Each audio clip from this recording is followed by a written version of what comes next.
The intensity of the strikes across Gaza this week has increased dramatically, and many of those who've been killed in the attacks are women and children, adding to the deep scepticism of Israel's insistence it's targeting Hamas fighters and facilities and doing all it can to limit civilian harm.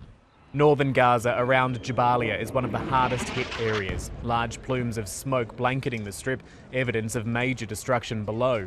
Local media is reporting hospital morgues have been inundated with the dead and the families mourning those who've been killed.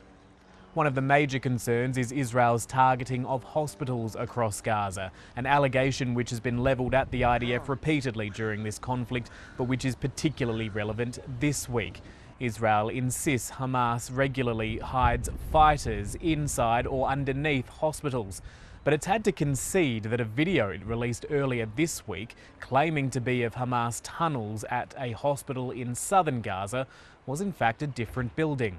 This is the video which the IDF released purporting to show the European hospital in Khan Younis. But analysis of satellite imagery shows it's actually a nearby school, not the hospital itself. The IDF claiming the tunnels stretched under the hospital too, but not providing any evidence to back that up.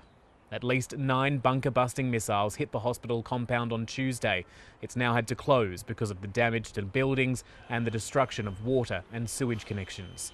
The Qatari Prime Minister says Israel's behaviour in recent days shows it has little interest in wanting to end the war.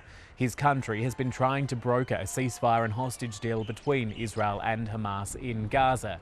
And the Israeli Prime Minister Benjamin Netanyahu is also facing criticism at home from some of the most recently released hostages. The time for a deal was a long time ago. I came out late, so what can we say about those who are still there? It's about time to end it, war or not war. Truly, first and foremost, to stop abandoning the hostages, bring them home.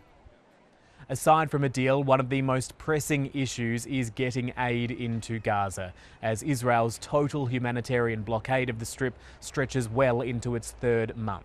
A new organisation, the Gaza Humanitarian Fund, says it will be in a position to start distributing supplies by the end of this month, but it's demanding Israel allow more distribution points to ensure desperate Palestinians can get what they need.